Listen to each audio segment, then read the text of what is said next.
आदरणीय अध्यक्ष जी, उपस्थित साथियों, लगभग 3-3.5 घंटे से आप लोग यहाँ पे मंथन कर रहे हैं। मैं अपनी बात तो नहीं कहूँगा, लेकिन लोगों की बात अपनी जुबान से जरूर कहूँ, क्योंकि इन दिनों नवजागरण अभियान के माध्यम से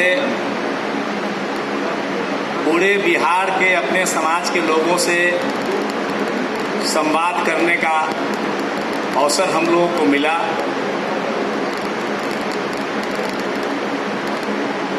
चुनाव के कारण ज़्यादा गहराई से, ज़्यादा तीव्रता से संवाद करने का अवसर मिला। और ये जो आप मीटिंग कर रहे हैं, पिछले 20 वर्षों से आपने ऐसा मीटिंग नहीं किया था। चुनाव के लिए, चुनाव में क्या करना है, इसके लिए मुझे तो याद नहीं है कि कोई मीटिंग हुई थी पटना में।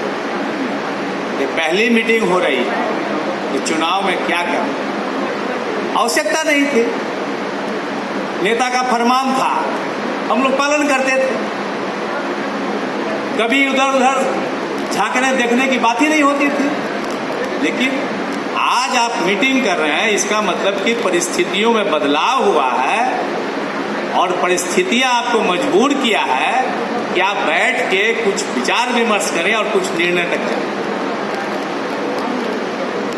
और मुझे खुशी इस बात की है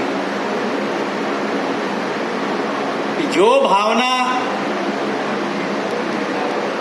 इस सभा में आपके द्वारा व्यक्त किया गया है, लगभग क्या पूर्णतः उसी से मिलती जुलती भावना पूरे प्रदेश के कर्मियों के बीच में।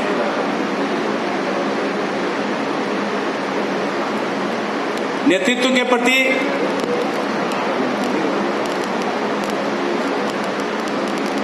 अभी भी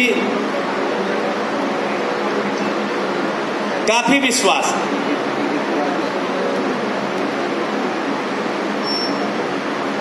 लेकिन इस बात का एहसास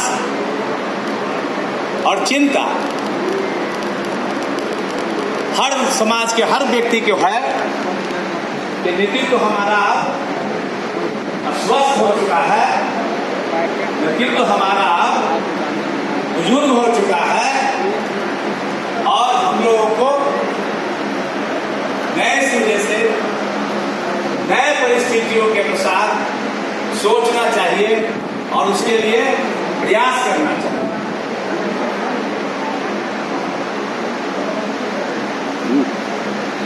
आप एनडीए के साथ, आप चिराग के साथ, आप भाजपा के साथ नेतृत्व, आप समाज आपके नेतृत्व को स्वीकारता भी है, समाज आपको अपना नेता मानता भी है। लेकिन इस बिंदु पर आपसे अलग विचार है और इस चुनाव में उसने अपने विचारों का प्रतिकरण कर दिया। आपको शायद जानकारी होगी, पूरे बिहार के कर्मियों ने चिराग के उम्मीदवार को एक मत नहीं दिया, एक गठबंधन में। और इस हॉल में जो बातें आई हैं, सबको परहेज हो रहा है भारतीय जनता पार्टी से। नेता का तो परहेज नहीं, नेता का तो परहेज नहीं, आपको परहेज। इसका मतलब स्पष्ट है कि समाज नए परिस्थिति के अनुसार अपने आप को ढालने को तैयार है, भविष्य की ओर देख रहा है। भूत से वो बंधा हुआ नहीं रहना चाहता। इसलिए साथियों, वीरेश जी ने ठीक ही कहा।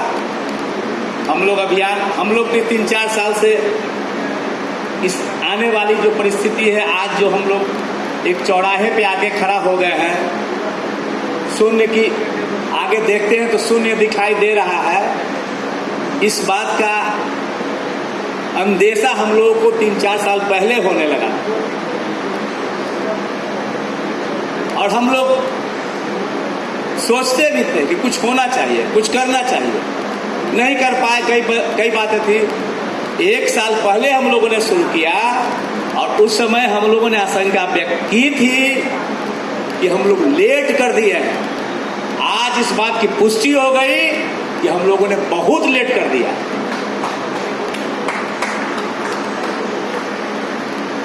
लेकिन साथियों, लेट ही सही, अगर हम संकल्पित हैं और हम लोग जूझने के लिए तैयार हैं, करने के लिए तैयार हैं, तो हम लोग नए सिरे से समाज को संगठित कर सकते हैं और नई दिशा में ले जा सकते हैं, जहां प्रतिष्ठा भी होगा, जहां हक भी होगा, जहां सम्मान भी होगा और प्रतिनिधित्व भी होगा। उस दिशा की ओर में जाना है। सही है कि हमारे साथ धोखा हुआ है, यह सही है कि हमारा समाज उधर नहीं जाना चाहता, यह सही है कि वो जमात हम लोग को मिटा देना चाहता, यह सही है कि हम लोग का हकूक को वो मिटा देना चाहता। लेकिन यह उतना ही सच है कि जो दूसरा जमात है वो भी हमको सूट नहीं करता है, वो भी हमको हक नहीं देना चाहता है, वो भी हमको आगे बढ़ते हुए नहीं देखना चाहता है। हम लोग क्या करना चाहिए? हम लोग को अपनी धारा बनाना होगा, अपनी धारा, तीसरी धारा, जिसमें हम होंगे, हमारा भाई कुशवाहा होगा, हमारा छोटा भाई सब जितना अति पिछड़ा समाज है वो होगा, हमारा दलित भाई होगा, हमारा मुसलमान भाई होगा। तीसरी धारा हम लोग बनाएंगे और उसी दिशा में जाएंगे। और अगर आप लोग की सहमति बनी, हम लोग का विचार यही है, आप लोग की सहमति बनी, आप लोग का सहयोग मिला, तो हम लोग उसी लाइन में जाए। जहां तक चुनाव का सवाल है साथी, हम लोग मुंगेर गए, नेतृत्व के जो हमारा स्थापित नेतृत्व है उसके इच्छा के विपरीत क्यों गए? वहां समाज के सम्मान की रक्षा के लिए गए। समाज के सम्मान हम लोग के लिए सर्वोपरि है, व्यक्ति हम लोग के लिए सर्वोपरि नहीं है, समाज सर्वोपरि है। इसलिए हम लोग वहां, हम लोग वैशाली के उम्मीदवार अपने समाज से आए, हम लोग का कोई संपर्क नहीं था, कोई संबंध नहीं था। खोज करके उनके साथ हम लोग खड़ा हुए, उन्होंने हमसे समर्थन लिया, हमने उनको समर्थन दिया, उनके लिए मेहनत किया, जितना कर सकते थे हम लोग ने किया। और मुझे खुशी है कि कम से कम अपने, जबकि उस कंस्टिट्यूंसी में नेता, माननीय सर्वोच्च नेता का फरमान, वहां के विधायक सिद्धार्थ पटेल का फरमान, वहां अभी तुरंत में जो उधर से उधर गए हैं आदरणीय बिशन पटेल जी घूम रहे थे, उसके बावजूद समाज का 50% वोट हम लोगों ने शंभू जी को दिला दिया। 3 दिन के मेहनत में शंभू जी को दिला दिया। बक्सर गए, वहां तो हम लोग जीत ही रहे, मुंगेर में इसमें कोई शक नहीं है। बक्सर हम लोग गए, बक्सर नहीं जा रहे थे, बहुत इच्छा थी जाए, कुछ काम करें, लेकिन उम्मीदवार हम लोगों का नोटिस नहीं ले रहे थे। जब नोटिस नहीं ले रहे थे तो हम लोग आशंकित हो गए कि भाई ऐसा नहीं कि हम लोग अपने मन से चले जाएं और वो दूसरे रूप में ले ले। इसलिए वो दूसरे रूप में ले सकते थे क्योंकि हम लोग जदयू के समर्थक माने जाते हैं, हम लोग न्यूट्रल नहीं माने जाते हैं। उनको संकोच था हम लोग का सहयोग लेने के। ये भ्रम हम लोग के वहां जाने के बाद, उनका काम करने के बाद उनका भी भ्रम टूट गया है। नालंदा जाने की बात, नालंदा हम लोग कैसे जाएंगे, कैसे जाएंगे? उनके जितने लोग हैं, जितने आसपास में बैठते हैं, हम लोग को जदयू के विरोधी मानते हैं। वो जदयू का समर्थक मानता है, वो जदयू का विरोधी मानता है। जो जदयू का विरोधी मानता है, हम कैसे कौशलेंद्र जी के लिए जा सकते हैं? कैसे हम पर विश्वास करेंगे कि हमारे लिए ये काम करेंगे? ये संकट है साथियों। न्यूट्रल रहने का भी संकट होता है, कभी कभी न्यूट्रल रहने का भी संकट होता है। उस संकट से हम लोग गुजर रहे हैं, उस संकट से गुजर रहे हैं। इसलिए साथियों, अगर कोई जिम्मेवार आदमी हम लोग को नालंदा ले चलना चाहे, हम लोग तन मन धन से पूरे शक्ति के साथ नालंदा में लगना चाहते हैं कौशलेंद्र जी के लिए। यही हम लोग का नीति, यही हम लोग का सिद्धांत है, यही काम करने का तरीका है। और हम लोग इसी तरह काम करते रहेंगे। हम लोग समाज के लिए काम करते रहेंगे, समाज के हर व्यक्ति के लिए काम करते हैं। उसमें इसका क्या हो जाता है, कौन कहाँ चला जाता है, कौन उस शिखर पे चला जाता है, कौन गर्त में चला जाता है, हमको इसकी चिंता नहीं करनी है। समाज हमारा ऊपर उठे, समाज का हर व्यक्ति हमारा मनोबल बढ़े, वो बुलंदी महसूस करे। हम लोग का यही नीति है, यही कर्म है, यही हम लोग करते रहेंगे।